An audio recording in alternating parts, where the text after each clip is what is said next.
Mercredi 14 avril les amis, salut à tous, j'espère que vous êtes en forme ou que vous soyez bienvenus comme d'habitude à la maison dans mon petit bureau pour ce point média. On va ouvrir ensemble la presse européenne avec bien évidemment à la une la qualification du Paris Saint-Germain pour la 3e fois de son histoire pour les demi-finales de la Ligue des Champions.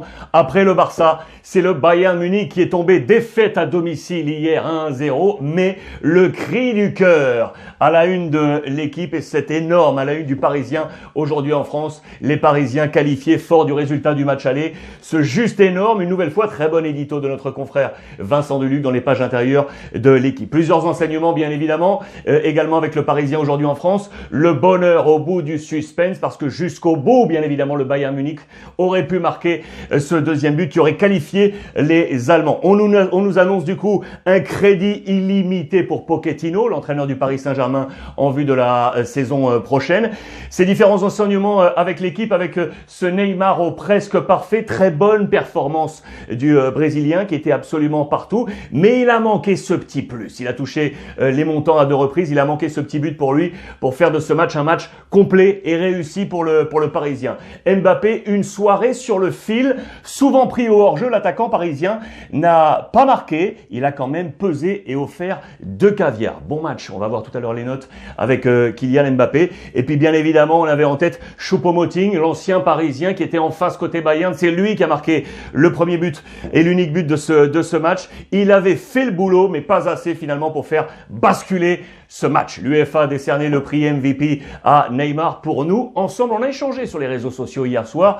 On était plutôt parti sur Idrissa Gueye. D'ailleurs, nos copains du Parisien avancent également le Monsieur Plus au milieu de terrain. Le choix avait été fait de se passer de Marco Verratti. Vous le savez qu'il était tout juste de retour après l'isolement des 10 jours de la Covid. Idrissa Gueye également dans les colonnes de l'équipe avec ce 8 sur 10. Ici, pour vous détailler les notes, si vous ne les apercevez pas. 6 pour Neymar, Dagba 7, Danilo 8, Kimpembe 5, Diallo 6, Paredes 6, Di Maria 7, Neymar 8, Draxler 5 et Mbappé 6. Il y a un 7 pour Pochettino. Les notes côté Bayern Munich avec notamment les 3 Français. Lucas Hernandez a la meilleure note avec un 8 sur 10. Kingsley Coman a un 5 ici et Benjamin Pavard a un 5 également. 8 sur 10 pour Neuer effectivement qui a évité de voir et de laisser les Parisiens revenir dans ce match. La moins bonne note côté Bayern Munich, elle est pour Alphonso Davies avec un 3 sur 10. 5 pour Flick qui, vous pouvez l'imaginer, va agiter de nouveau les coulisses du Bayern. Il est en friction avec Salihamidzic, on va y revenir. Son avenir se dessine-t-il, oui ou non, au Bayern ou du côté de la nationale Mannschaft? Idrissa Gueye, meilleur joueur pour nous. Regardez les notes en Allemagne. On n'est pas du tout sur le même tempo. Je vous rappelle que les notes dans le quotidien Bild, ça va dans l'autre sens. La meilleure note, c'est la plus basse, à savoir 1. Le 1 est la meilleure note. Par exemple, Neuer ici qui a pris un 1. Vous voyez, Lucas et Boateng, la défense centrale, 2 sur 5. C'est sur 5. 2 sur 5. Voilà de très bonnes notes. Tout comme Choupo-Moting, mais côté parisien, la meilleure note est pour Neymar et Mbappé avec des 2. Mais regardez, Idrissa Gueye qui prend un 4 sur 5. Donc c'est pas une très bonne note. La vision est complètement différente, vous le voyez, entre la presse du côté de l'Allemagne ou en France. Je vous le disais, les frictions qui vont du coup perdurer, se poursuivre, voire être amplifiées entre Flick, donc le coach, et Salihamidzic, le directeur sportif. Dans les colonnes de Bild, on nous parle aujourd'hui de l'importance de ce directeur sportif, sa relation avec les joueurs, sur les prolongations de contrats et autres. Voilà l'homme qui devrait vraisemblablement rester et Flick sortir. Oliver Kahn, le futur président, est en discussion avec eux pour voir quelle sera la destinée donc du coach du Bayern Munich, pourtant champion d'Europe en titre. Information complémentaire côté parisien, les amis, c'est du côté de la presse italienne. Juste avant de vous montrer la une de la Gazzetta dello Sport, on parle d'un retour au stade, vous allez comprendre pourquoi. Mais regardez, Moïse Kean ici est à la une avec la Juventus de Turin. La Juve aimerait voir revenir Moïse Kean. Lui qui a joué avec la Primavera et qui a découvert la Serie A sous le maillot de la Juve. Il avait filé, vous le savez, du côté de Everton pour 25-30 millions d'euros. Ensuite prêté au Paris Saint-Germain. Mais la Juve, aujourd'hui, veut lancer l'assaut Moïse Kean. Il y avait 2 hommes en route. Il y avait Kun Agüero de Manchester City, vous le savez, et Moïse Kean. Paratici, le directeur sportif de la Juve, aurait, ça y est, fixé son objectif sur cet homme, Moïse Kean, pour le faire revenir.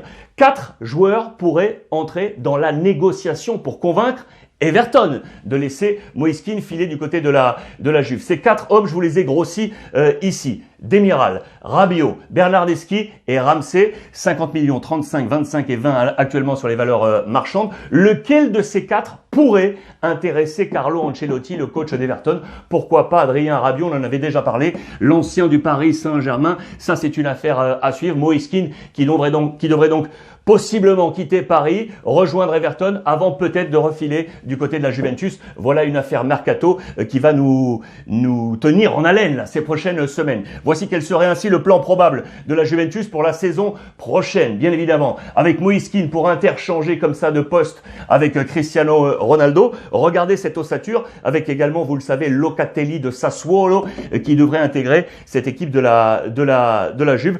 Très intéressant pour les plans de Pirlo pour la saison prochaine. Alors, du coup, si la Juve vient à placer cette option sur Kean et délaisser Kun Agüero pourrait prendre la direction du Barça. On en a parlé ensemble hier, vous le savez, il est très intéressé par jouer avec son copain Lionel Messi. Le Barça est intéressé, mais à une condition pour l'avoir à low cost, parce qu'on veut garder des capitaux pour éventuellement réussir le plan Haaland. Du coup, regardez, rebajas, en espagnol, ce sont les soldes. On veut des prix, on veut abaisser ces prix pour Kun Agüero et le convaincre de venir pour être un attaquant complémentaire. On irait chercher un autre numéro 9, mais on viserait Kun Agüero pour être cet attaquant complémentaire. On parle encore d'ailleurs de Memphis Depay, ici de l'Olympique Lyonnais dans les colonnes du Barça. Je vous fais une parenthèse encore avant de repartir sur la Ligue des Champions pour le Barça, pour vous montrer deux infos. Dembélé qui préoccupe. Il finit ses derniers matchs difficilement. Il est obligé de sortir. Une douleur encore au niveau de la pubalgie. Attention, plan spécifique physique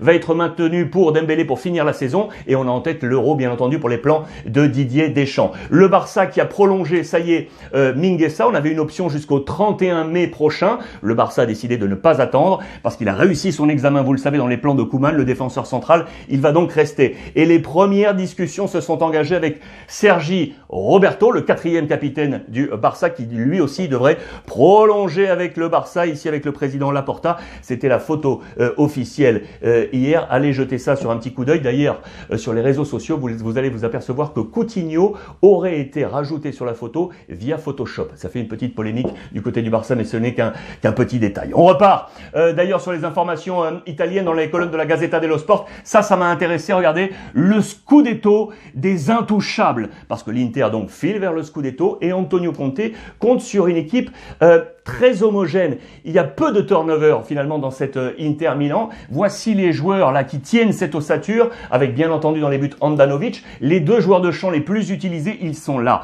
avec Barella et Lukaku. Et voici ensuite la liste. Vous le voyez, 1, 2, 3, 4, 5, 6, 7, 8, 9. 9 sur 11 tiennent quasiment toutes les minutes de jeu. Il faudra très certainement plus de turnover pour la saison prochaine, avoir une équipe peut-être plus compétitive pour l'ami Conte pour jouer les différents tournois dans lesquels seront engagés l'Inter Milan. L'information encore complémentaire en Italie à la une du Corriere. Bien entendu, on parle du Paris Saint-Germain, mais regardez ici, l'anti-doping contre Gasperini. Le coach de l'Atalanta aurait eu du rififi avec les inspecteurs des contrôles de l'antidopage et notamment sur Gossens, l'un de ses joueurs. Il aurait interrompu ce contrôle antidopage. Des insultes, selon le Gazzetta dello Sport, auraient été lancées de la part de Gasperini aux inspecteurs antidopage. Attention, il est sous le coup d'une éventuelle suspension. Le verdict tombera le 10 mai prochain. On parle de 20 jours de suspension pour le coach Gasperini. Affaire à suivre. Enfin, la dernière information, comme je vous le montrais tout à l'heure à la une de la Gazzetta, retour au stade. Pourquoi? Parce que pour l'Euro prochain, si on reste dans la disposition de jouer un peu partout en Europe, on nous dit que ça y est, le hockey a été donné en Italie pour le Stadio Olimpico pour voir un retour du public avec une jauge à 25%. L'Olympico, c'est quasiment 70 000 personnes. Il y aurait donc entre 17 et 18 000 personnes autorisées. Vous voyez que les corners ici seraient fermés, des zones autorisées ici pour 25% et donc pour jouer notamment ce match entre l'Italie et la Turquie le 11 juin prochain. Ça, c'est une bonne nouvelle pour voir les supporters revenir dans les stades. Retour donc à la Ligue des Champions.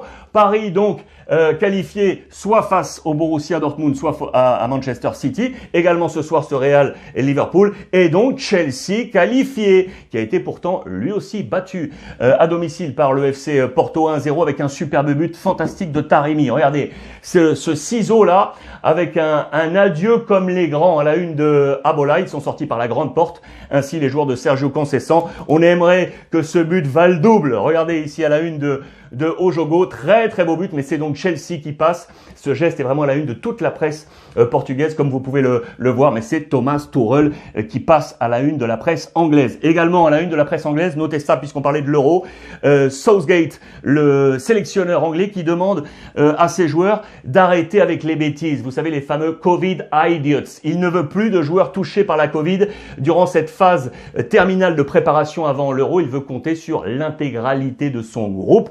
Clean up your act. Faites attention à ce que vous faites. C'est le message lancé par Southgate à tous ces joueurs de son groupe anglais. Voici les autres presses anglaises pour vous montrer plein de choses là-dessus. On revient bien évidemment sur la qualif de Chelsea ici, mais regardez également ce qu'il y a ici, là. Ici en manchette et ici également. Spurs eye Nuno. Nuno, l'entraîneur de Wolverhampton, eh bien, il serait le choix prioritaire de l'encadrement de direction de Tottenham pour prendre la succession de Mourinho si Mourinho venait à être débarqué. C'est lui qui prendrait la place, les amis. L'ancien coach de Valence, ancien coach de Porto également, aujourd'hui à Wolverhampton, il aurait les préférences de l'organigramme de Tottenham. Et puis regardez, show me the real Reds. Montrez-moi ce que sont vraiment ces joueurs de Liverpool, avec bien évidemment le jeu de mots sur Real face au Real Madrid. Et ici, Pep Guardiola qui attend bien entendu que son équipe se qualifie. Ce serait un véritable flop personnel si on était éliminé. Logique, pourquoi? Parce qu'avec Manchester City, Pep Guardiola, dans les colonnes de Marca, n'a jamais passé ce stade des quarts de finale. Il est tombé face à l'AS Monaco, face à Liverpool, face à Tottenham, face à l'Olympique Lyonnais dans le Final 8 la saison passée. Que des no. Ici, il aimerait passer et réussir ce qu'il avait réussi avec le Barça ou encore avec le Bayern Munich. Il a ce caillou dans la chaussure. L'ami Pep Guardiola, le 11 de départ probable. Ici, je vous l'ai grossi. Il y a 2-3 incertitudes. Côté Borussia Dortmund, on parle d'une hésitation ici entre Delaney et Emre Can. Et côté Manchester City, eh bien écoutez, ici soit Gabriel Jesus ou Bernardo Silva ou encore Stones ici pour accompagner Diaz ou le français Laporte. On verra ça sur les réseaux sociaux également pour être attentif à ces compositions d'équipe. On en vient à l'autre match très attendu également avec les copains de NetBet. Je vais y revenir. Ce Liverpool, Real Madrid, l'avantage pour les Madrilènes au match aller. On va sans peur à Anfield et regardez cette photo montage à la façon Beatles. Ici avec le Semis Road, tout simplement pour reprendre logiquement l'album de 69 des Beatles sur ce passage clouté là de Liverpool, Abbey Road 1969, et on reprend les 4 Beatles du Real Madrid qui en ce moment sont en pleine forme. Modric, Vinicius, Kroos et Karim Benzema pour tenter de faire la différence dans les plans de Zinedine Zidane. Quelques informations, bien évidemment toujours les absences en défense centrale avec Ramos et Raphaël Varane, mais le loup et Lobo Nacho tient bien les commandes de cette défense centrale avec Militao. Lui, c'est un véritable symbole de l'équipe madrilène. On pensait hier à Kimpembe ou encore à Dagba, les titis parisiens. Eh bien, lui, ça fait 13 ans, 13 saisons qu'il est au Real Madrid, arrivé en 2007-2008 dans les juvéniles. Il a démarré il y a 10 ans avec Mourinho. Souvenez-vous, c'était en 2011. C'est un pur produit du Real Madrid. Le loup Nacho qui sera ce soir en défense centrale. Information intéressante pour noter que si l'on additionne les minutes jouées par les deux groupes, eh bien Liverpool a joué 35 278 minutes de jeu, plus que le Real Madrid qui est à quasiment 34 000. Est-ce que c'est une indication